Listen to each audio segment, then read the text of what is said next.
Thanks for taking the time here. I want to run through some things that we're pretty excited about at GE. GE, as you know, has a vision for digitizing all of its business lines.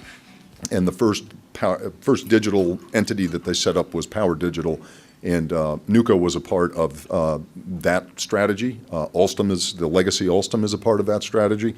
And I want to talk a little bit about what GE is bringing to coal.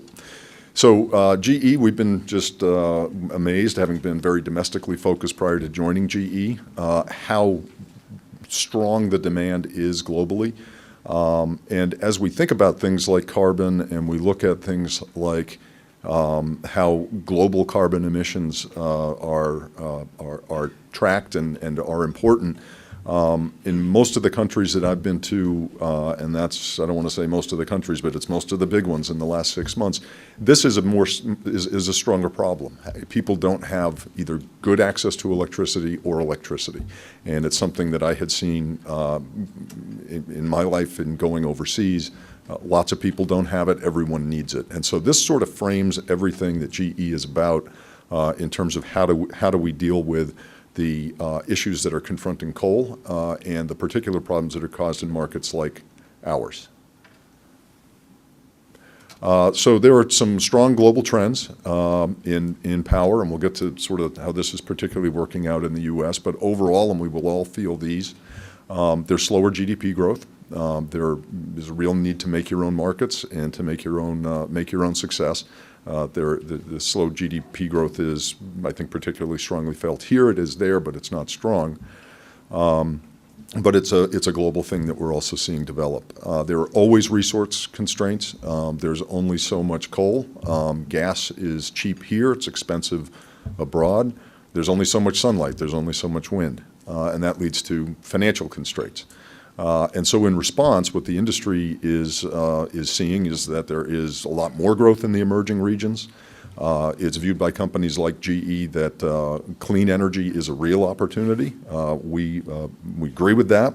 We also think that coal has to be a real strong piece of the story.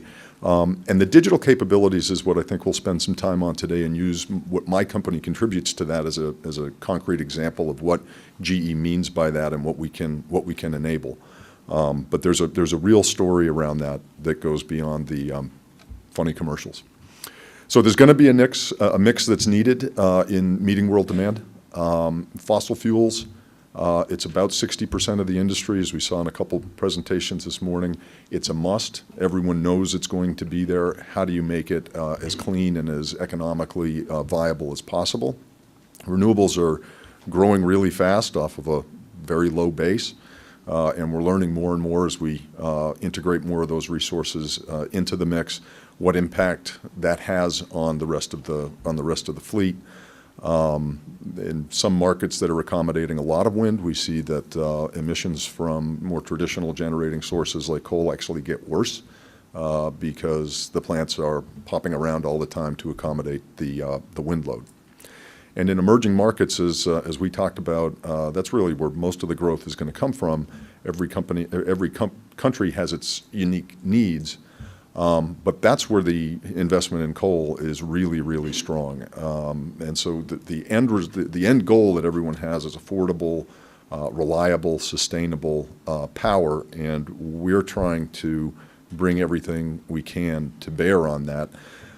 This slide, I think, is really interesting because if you look at the investment that's being made, most of the investment in gas is actually U.S. investment. Most of the investment in renewables is actually developed world investment. And so if you put that increase in terawatt hours in coal into context, in the context of our reduction in coal that we'll talk about in a bit, that's actually a big increase in coal capacity around the world. And so it is absolutely right on that carbon it's a global issue. And I just think that there is not a whole lot of global coordination and burden sharing that's going on right now. Okay, so here is what we see in the U.S. Power market. We see something very different. Coal generation is shrinking a lot. So this is generation You probably have seen this graph before, but the big winner here, although renewables are going up by quite a bit, the big winner here is gas, and that's driven partially by the increased burden of regulation, but there are just market fundamentals out there around gas that have changed and appear to be, relatively sustainable and long-lasting. It's kind of ironic. I came to Nuco, now GE, and left my fuel cell company because Wall Street stopped believing in us because gas was going to be above $7 a therm at city gate pricing, and it wasn't coming back down. And now, 15 years later, no one anticipated what was going to happen with gas, and here we are. But we are seeing a reduced unit count in terms of coal units in our industry, and that really does. Even Europe, I think, has basically stabilized there. That really does set us apart from the rest of the world. So what are the consequences? Capacity is going down, and capacity is going down strongly. This is a 10 or 11% reduction in the coal capacity in our market. What is that driven by? It's driven by unit closures, and the remaining boilers are going to be bigger, they're going to be cleaner, and they're going to be newer. From our perspective, our initial market is basically disappearing. Our initial market was mid-sized coal units that were never going to afford an SCR, and we came in and optimized fuel and air, reduced NOx, improved efficiency. Those boilers are largely disappearing. What's left are more amenable to our technology, but they impose, which is good for us, I guess, but it imposes some real risks on the system. Essentially what's been eliminated here is a lot of redundancy. So you had smaller units. If you had a big unit that was set to be dispatched, couldn't be dispatched for whatever reason, you had a bunch of other resources to go to. That sort of flexibility that was built into the system and would sort of naturally age out of the system is being removed by the closures. And I'd just point out that as Nuco, we've been very plant-focused. We've been very close to the customer, and a lot of places that we sold to and had friends and loyal customers have been closed down, Amp, Ohio being one of them.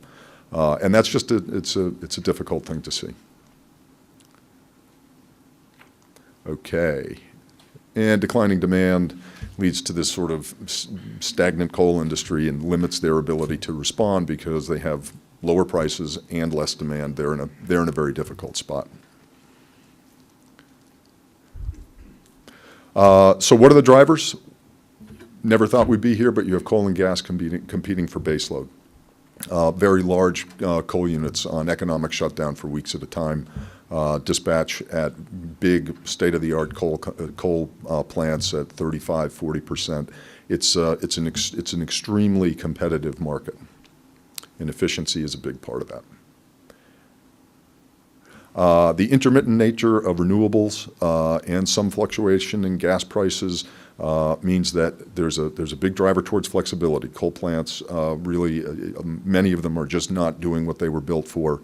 They're moving around. And so enabling plants to be more flexible in response to demand is valuable. And environmental regulations. This is everything from,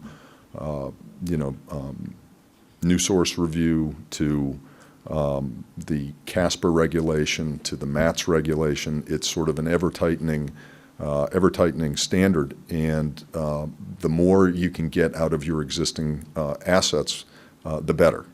And that's just a constraint that, regardless of any other market conditions, is going to be there and has to be adhered to. So let's just step away from that for a minute. It might feel like you're kind of in a box. It might feel like, okay, I see the tools that I have available to me, and I'm going to try to fashion a response to it. But it's interesting to think about what digitization has done to other markets. I drove a cab when I was in college. I have a lot of Irish relatives in Boston, so I hear people complaining about the devaluation of their medallion a lot. And if you look at Uber, it's Uber and Lyft are driving this. So Uber is now the biggest taxi company in the world, doesn't own any vehicles. It kind of stood the industry on its head. Apple, and this is a particular interest to GE, but Apple's the world's largest consumer software company, and it doesn't write very many apps. It has a platform that supports app writing, but it doesn't have very many of its own. And Amazon recently overtook Walmart as being the world's largest retailer. It owns no stores.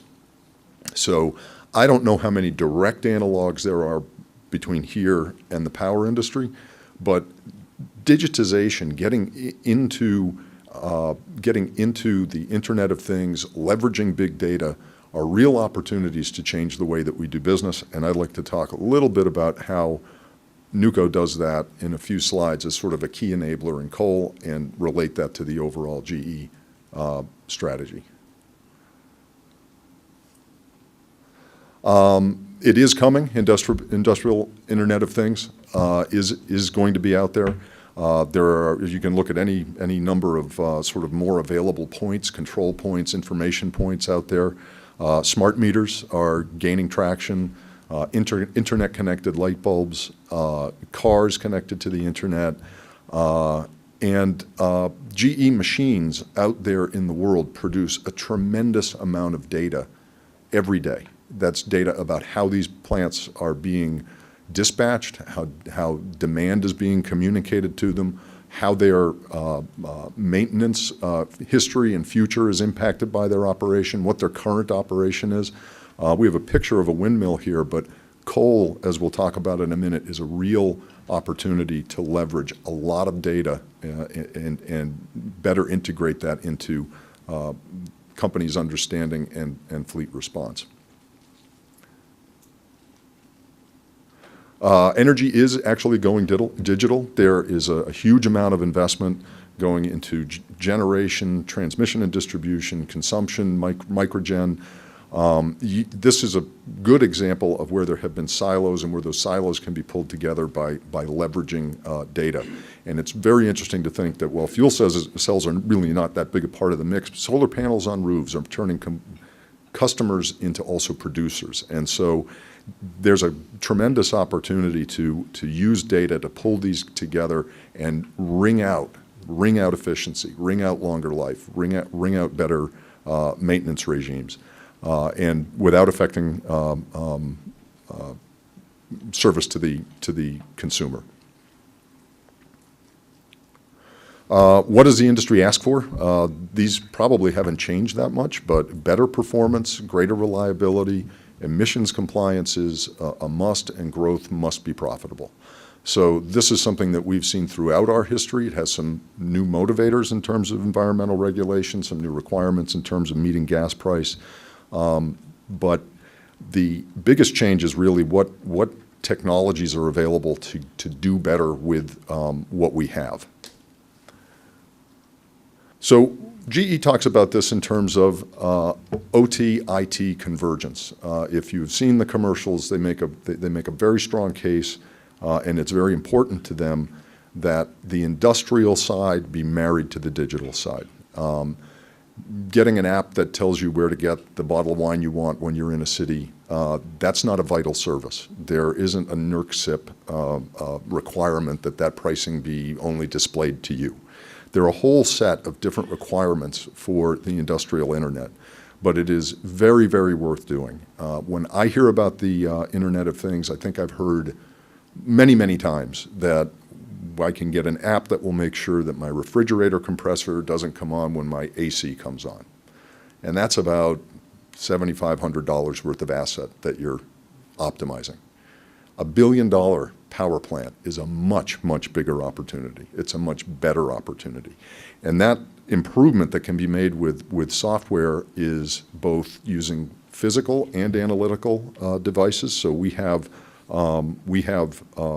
software that sits on plants and moves things at plants, and then makes all of the data that comes with that greater operating window available to the sort of high horsepower analytics that can be done on the cloud that GE is investing heavily in building and building securely with its San Ramon operation.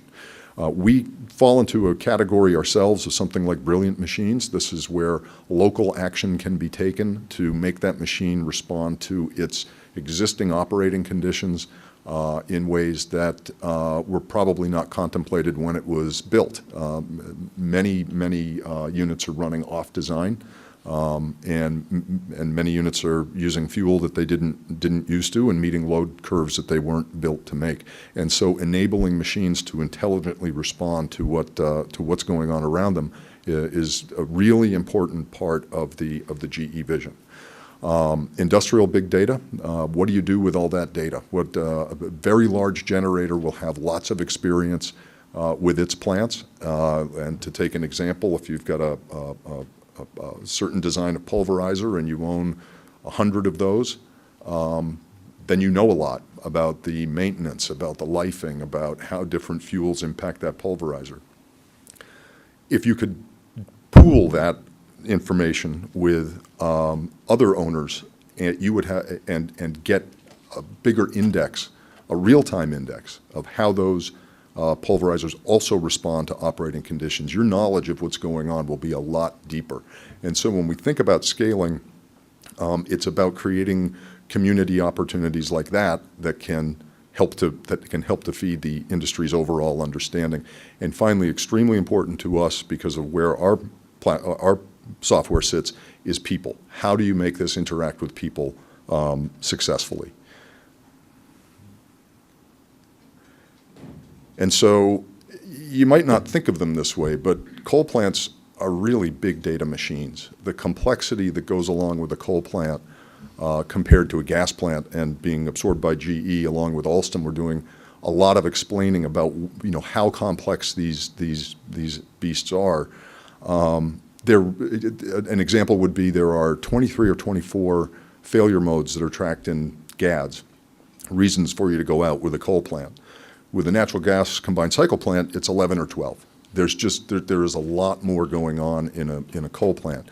Now, what we have done traditionally is optimize fuel air distribution and optimize the soot cleaning process. So we sit right in the boiler and we interact with that boiler through the control system.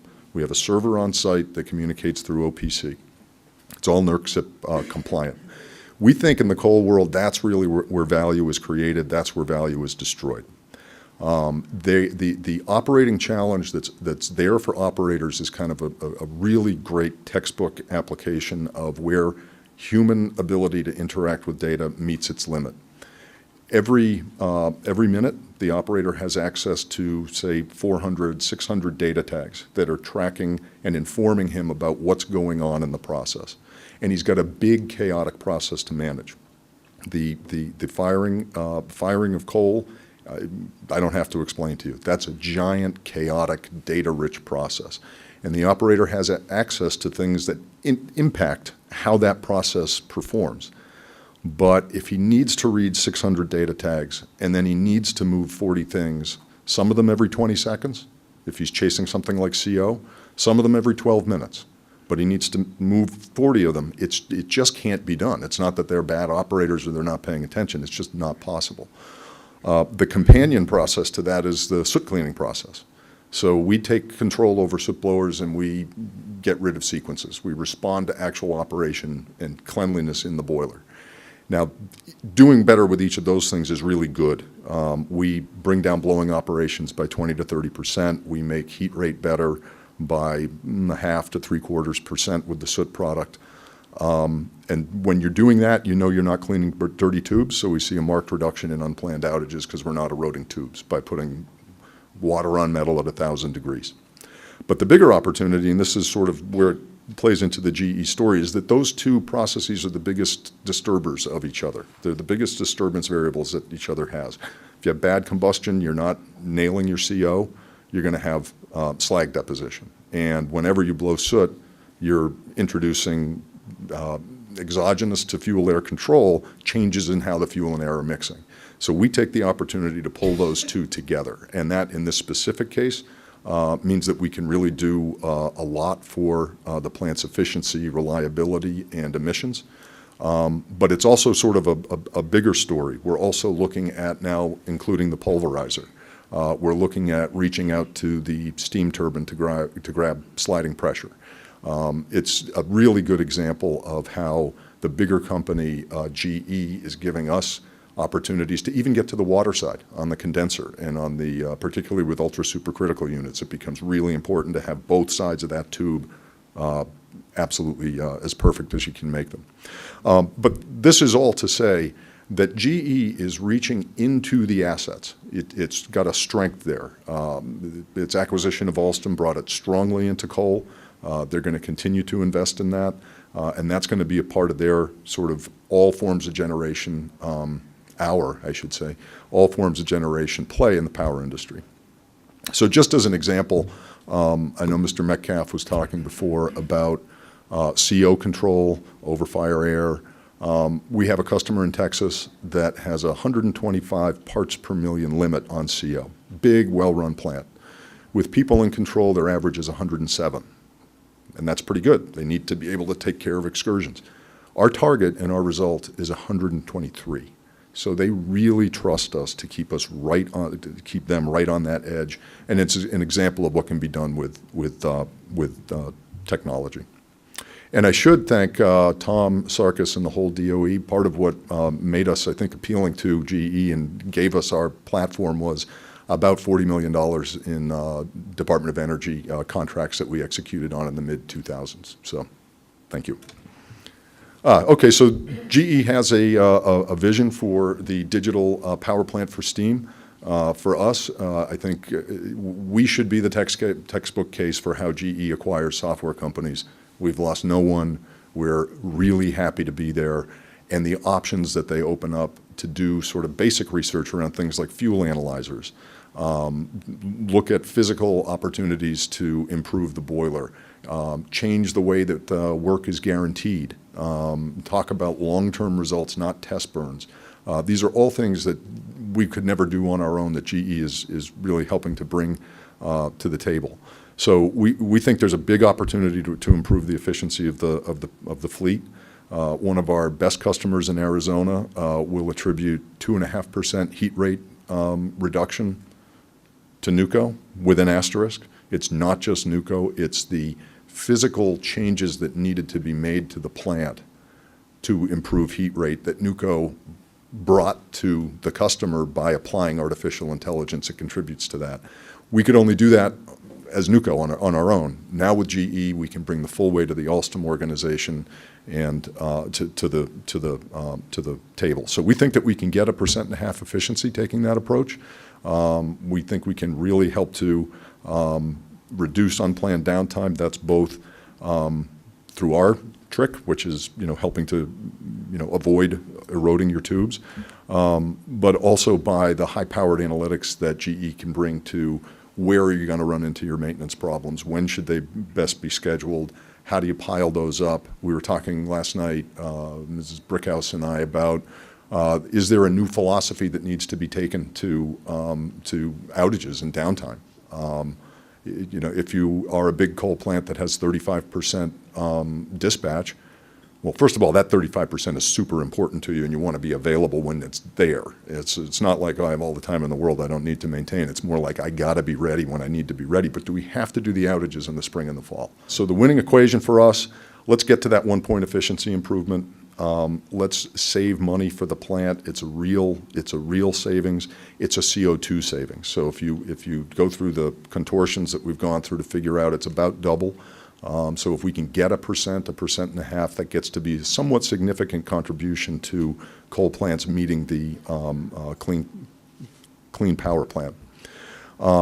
You have to increase flexibility. We need better ramping capabilities. Some of our very fast-acting technologies that are in closed loop enable us to do that better. You also need to understand your fleet's ability to ramp with different units and integrate that into real-time decision-making. You have to comply with the emissions rules.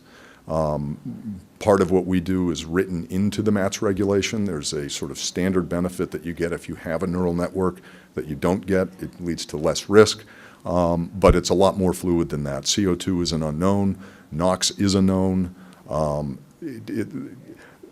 These are all going to be local, and we see them actually, some of them coming into the developing markets, but this is really the most stringent market that we're aware of for emissions compliance. And all of that also has to lead to and should lead to better economics. So lower life lower life cycle cost, profitability growth, and ultimately access to financing if you're able to outperform the rest of the fleet. So the key takeaways, I really am a big proponent of this. These coal plants, they feel like we recently had a film crew come out to one of our customers, and they were from the Bay Area in San Francisco, and they're their own guys. You know, they're pretty different sort and great bunch of guys. But they told me, yeah, so we'll show up there in the morning so that we can get the drone to fly over the plant and maybe try to go down the conveyor. And I said, you're going to get a drone to fly over one of these secure facilities? I don't know that this turned out it wasn't one of the key ones, so it wasn't as stringent. But I said, you know, this, I don't know if you're a fan of these movies, but I have teenage daughters, so I certainly am. I said, this is going to be like Capital City meets District 12. And they met and they got along just fine. So we've been in this world, this practice of leveraging data in coal power plants for 15 years plus. We've done it successfully. We've got a better home now at GE to do that. And I really would just like you to have as a takeaway that there really is a good opportunity to leverage advanced artificial intelligence, big data, the Internet of Things, and you've got the assets in this fleet that are really, in my mind, the most amenable to doing it.